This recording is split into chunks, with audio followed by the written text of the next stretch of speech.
What's goody, y'all? Welcome back to the Winner Circle, y'all. Listen, I'm amped up right now, okay? I had a lot of sessions today, and I've been talking to a lot of y'all, and I just love y'all so much. If this is your first time seeing me, make sure you do what you got to do to join the Winner Circle. Whatever platform you're watching this on, make sure you like, follow, subscribe. Do what you got to do to get locked in with us at the Winner Circle, okay? You're really going to get your life bossed up here. If you've been rocking with me for a long time, I love y'all so much. Y'all already know the Winner Circle is popping because of y'all, okay? If you've been rocking with me for a minute, comment in the comment section day one. Let me know who my day ones is, okay? Let me know. And I ain't been on YouTube that long, so let me know who my day ones is. I want to know who you are so I can comment to my day ones. I love y'all so much. But today's video, how many signs are there? Okay, I got 4 signs of a spiritual narcissist, okay? And when I say spiritual, it doesn't only mean the spiritual community. You know, there's this unspoken word between spirituality and religion. But I mean any person who is claiming to operate in a spiritual leadership role. It could be a spiritual healer, it could be a pastor, it could be a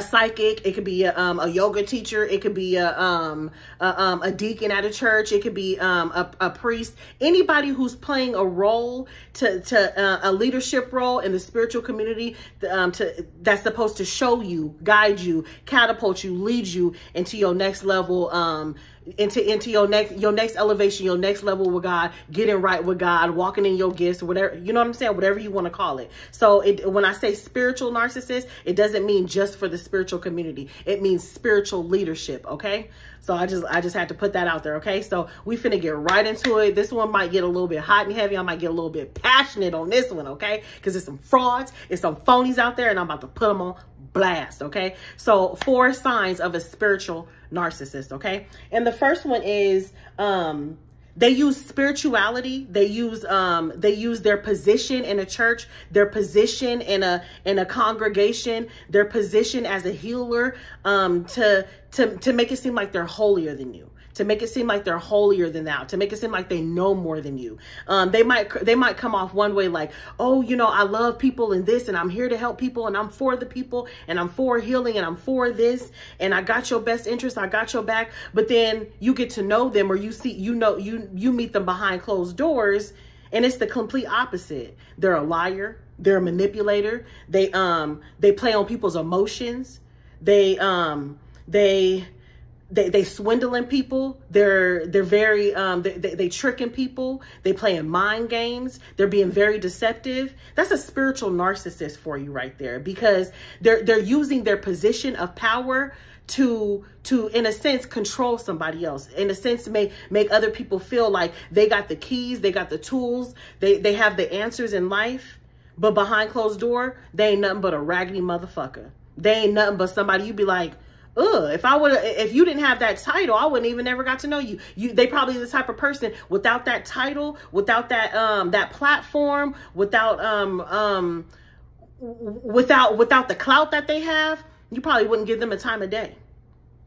That's a spiritual narcissist. A spiritual narcissist uses their spirituality, their ranking, their position, wherever they're doing their practices at, to inflict on people that they're better than them. And they start playing mind games. A lot of people in cults, I might ruffle some feathers when I say this, but you know what? I don't give a damn. I'm a truth bringer, and God told me to say it, so I'm gonna say it, okay? I don't care who don't like what I'm about to say, but I'm about to say it anyways.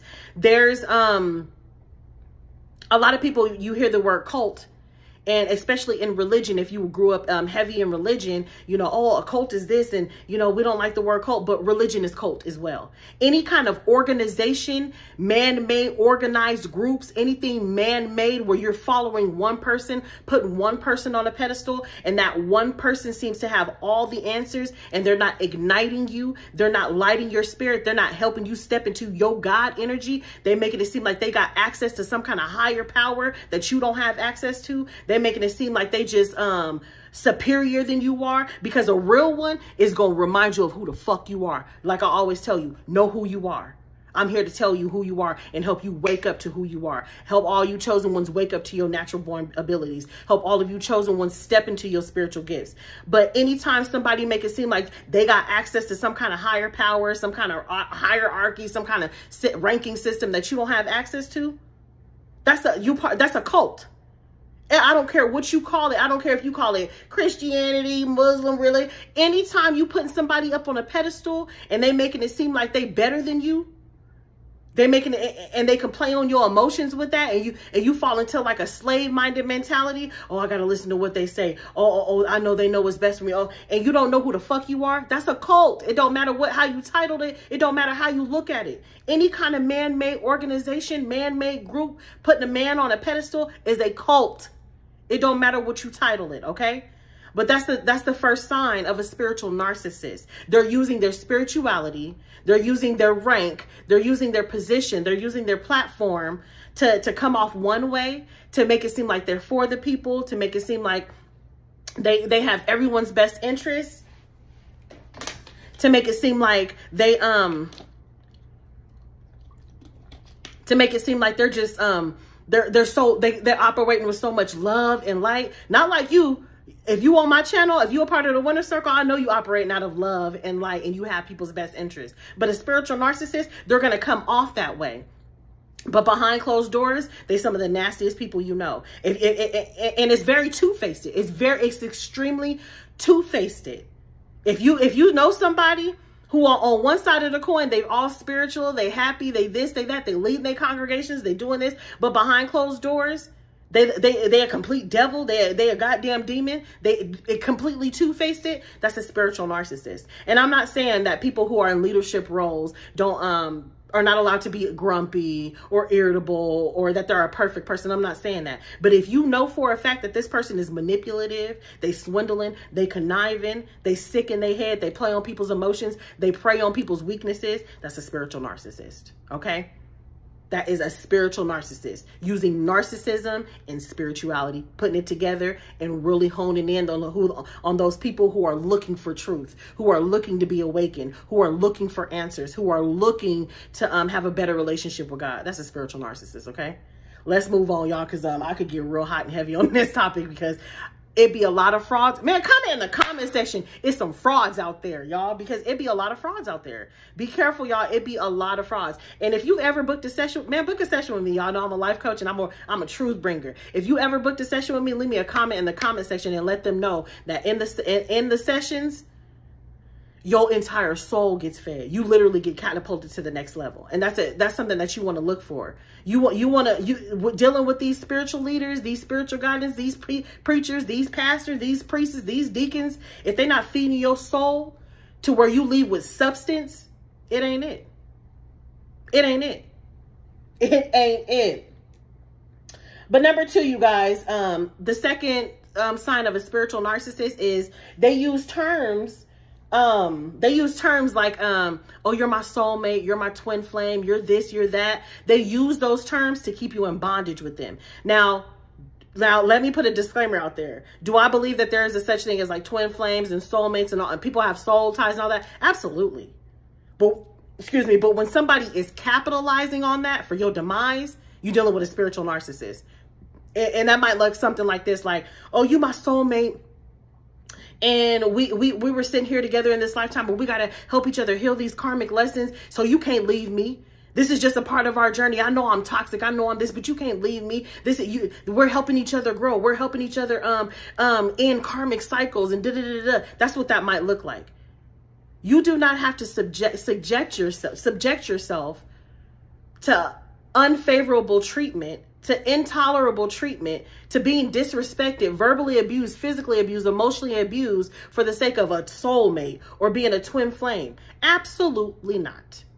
You're dealing with a spiritual narcissist, okay? You're not dealing with somebody who is truly healed from the inside and is trying to help other people in this world healed. You're dealing with a spiritual narcissist. If there is somebody that you know who's constantly throwing those spiritual terms around and making it seem like there's just like this connection that they have with you, and they got to complete these cycles. I see it all the time, y'all. They got to complete these cycles.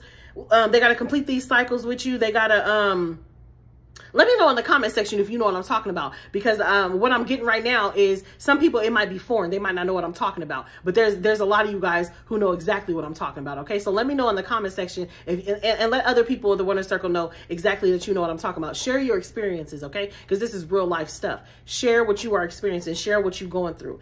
And you might feel like, okay, this person is my twin flame. This person is my soulmate. You might feel this connection with them, and then, you know, things are going on and on and on with them. And then you step back from it a year later, or X amount of months later, and you look back like, that was so toxic. I was at my worst. I looked like I was 50 years older than what I am. My money is acting funny. Man, that's a tall tale sign right there. If your money start acting funny when somebody is in your life, or somebody coming and going in and out of your life, popping up, ghosting you, coming back, not you know, in and out of your life, and every time they come back, your money start acting funny, baby, listen, you dealing with a spiritual narcissist.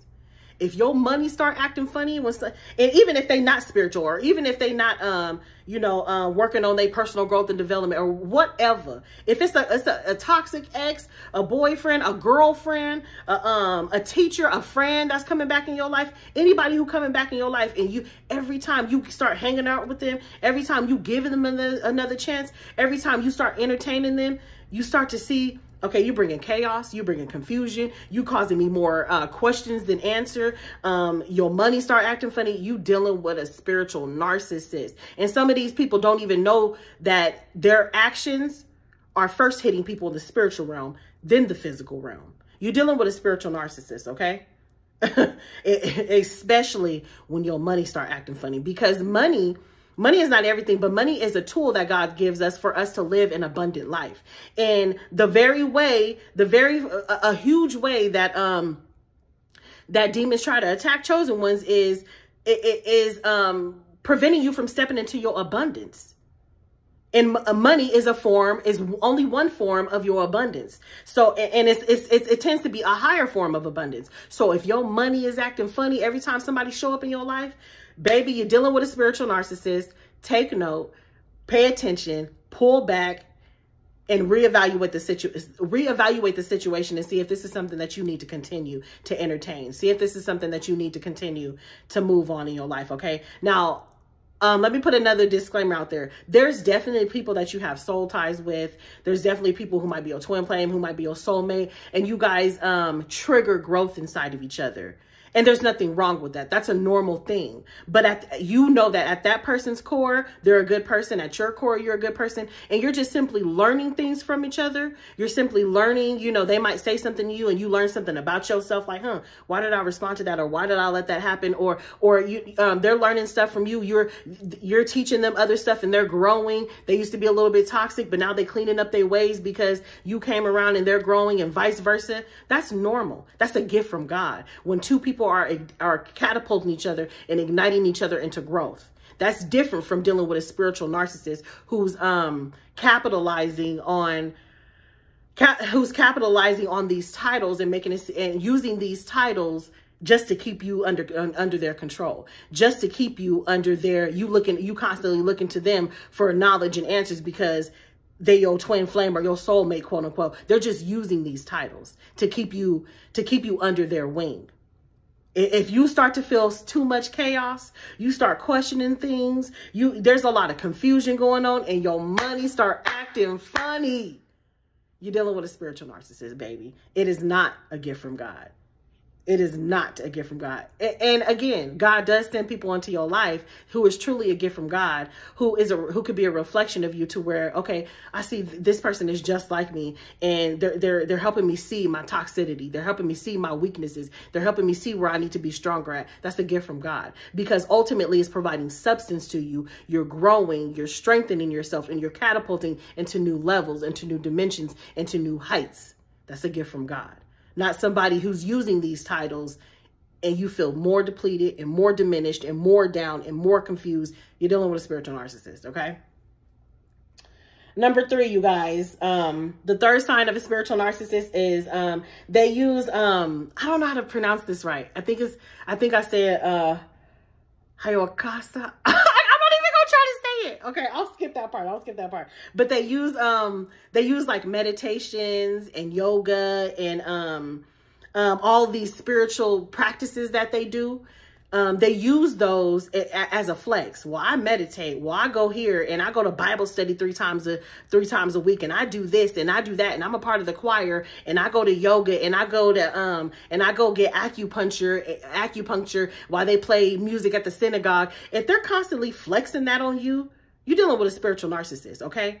Because somebody who's really spiritual and they really connected to God, it's something that you don't have to announce. It's something that presents itself. Your aura presents itself. Who you are, your lovingness, your kindness, you being therapeutic just by your presence, and you giving people sound advice and sound judgment, and you just being there for people. It's an aura that people can feel, and you don't got to say who you are. 10 times out of 10, the people walking around, I'm a psychic, I'm a prophet, I'm this, I'm that. Everybody who walking around shouting it to the hilltops that they this and they that, they're trying to convince you that they hold a certain spiritual ranking that they don't. Because people who have true spiritual ranking, you'll never hear them say it. You'll never hear them say it. They will never walk around flexing on you on what they are doing in the spiritual realm, what they are doing in God, what they are doing at the church, what they are doing. It simply presents itself. You can see it all over them. You can see anointing over them. People who are anointed and have a gift to heal people who work. Let's talk about miracles. The true definition of a miracle worker is, what miracle means is you change people's perspectives. You could change people if, let's say, a person has $2 in their bank account, and they're worried. Oh my God, all I got is $2 in my bank account. All I got is $2 in my bank account. What am I going to do? And then somebody like Coach E comes along and say, $2? What you mean only $2? $2 is enough to get you a loaf of bread. And a loaf of bread could feed you and your kids for X amount of days. And for X amount of days, that means you got fed. A miracle worker changes your perspective on life. They don't change the circumstances. They change your perspective, and your perspective changes the circumstances. That's a miracle worker. Okay. So people who are true, genuine miracle workers, they don't walk around talking about, I'm a miracle worker. Jesus didn't walk around saying, I'm a miracle worker, I'm a prophet, I'm the Son of God, I'm this. People knew it when they saw him because of his aura. They knew it when they saw him because of the miracles he was working. He didn't have to say it. They seen it with their own eyes. He didn't have to convince people of anything. They knew exactly who he was because of the works that he was doing, because of the love that he was doing, because how genuine and authentic it was. They could feel it. They could feel the vibrations of love coming off of him.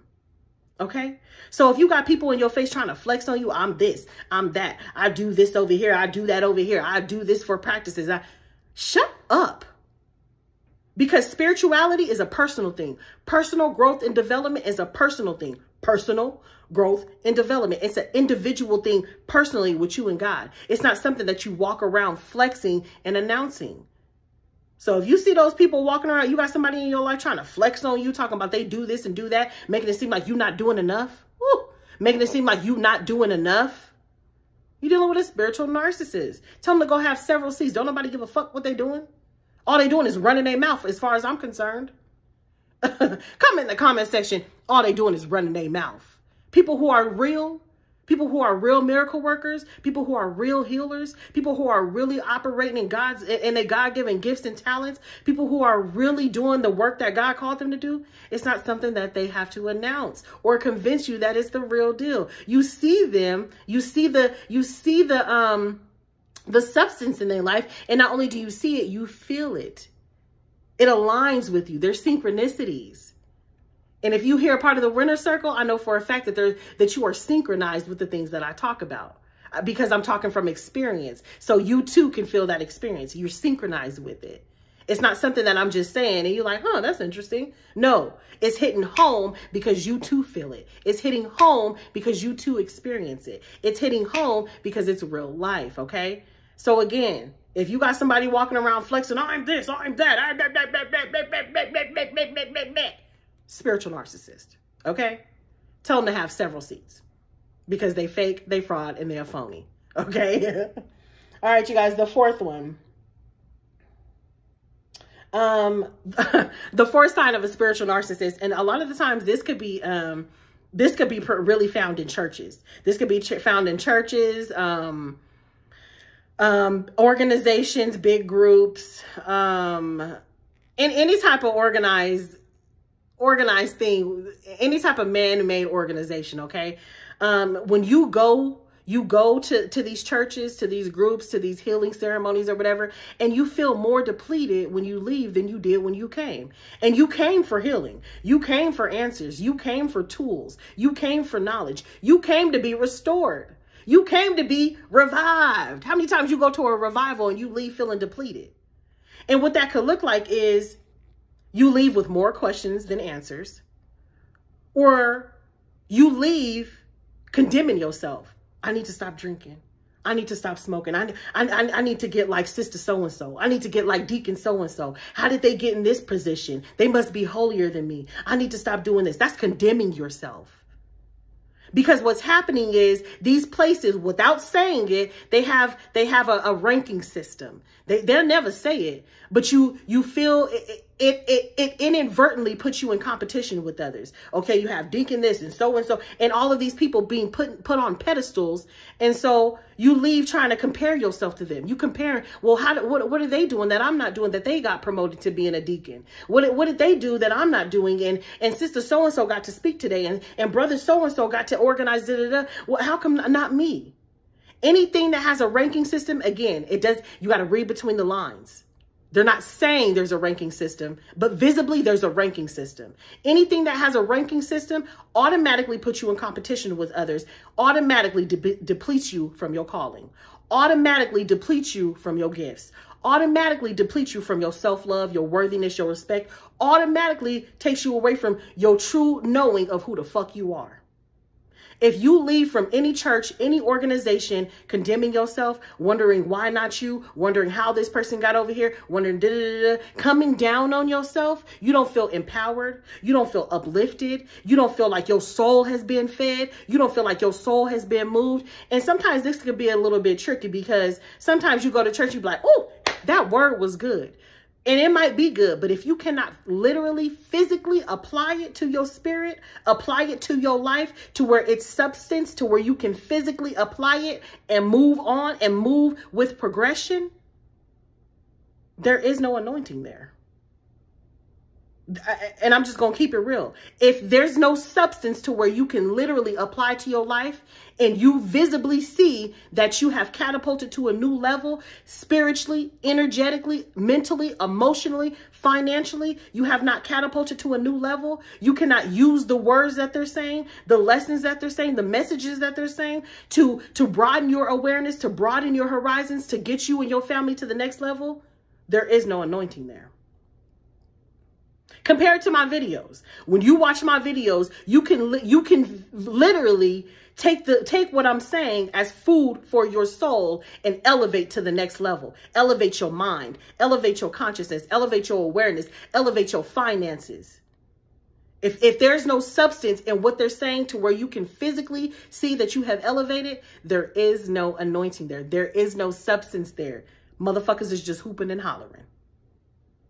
So if you leave an organization, if you leave a healing ceremony, if you leave a psychic, if you leave a deacon, if you leave a pastor, if you leave a life coach, if you leave a therapist, and all you did was talk, all they did was talk at you, but there's no real tools being used to elevate you from your healing, elevate you from your trauma, elevate you from patterns, elevate you from behaviors and cycles that you're trying to get rid of, elevate you into knowledge, awareness, there's no substance there, baby. You dealing with spiritual narcissists. They're using their platforms. They're using their congregations. They're using their buildings. They're using their space to make it seem like they're in this hierarchy position, make it seem like they reigning over these people, causing change just to be put on a pedestal just for clout. But there is no real movement. There is no real growth. There is no real healing. You're dealing with spiritual narcissists, okay? Y'all, I can go on and on about this video, and I'm very passionate about these kind of topics because it's a lot of fakes, it's a lot of frauds, it's a lot of phonies out here, okay? But again, just because you got a pastor or a priest in a church or whatever does not mean that they are actually anointed to be changing God's people. You got to understand this. These churches, these are businesses, y'all. This is their 9 to 5. 90% of these churches are LLCs. And I'm not saying it's always a bad thing. It could be a smart thing that they're using the business aspect of it. But because it's a business, it's about the money, baby. It's about the money, especially if people are walking away not being healed, not having substance in their life, not seeing change, not seeing real growth. You look at some of these people, some of your aunties and stuff, you be like, you've been going to this church for 30 years and you ain't shit changed. You still broke. You still this. You still negative. You still pessimistic. You still depressed. You still this. You still all of these things. There's no substance. There's no anointing that's causing change. And again, compared to my videos, when I get on here and I speak to y'all, it's causing change. It's causing growth. It's causing people to look at themselves and make sure they're in alignment with the abundance that they're trying to reach. That's because I'm being used as a catalyst for renewal. Some of these people, I don't care what their titles are, y'all, they are not operating in real spirituality. There's a lot of spiritual narcissists out here, okay, you guys? But I won't keep going on and on. Let me know what you thought about this video. Again, if you're new to the Winner Circle, make sure you subscribe, okay? I love you guys. I'll see you next time.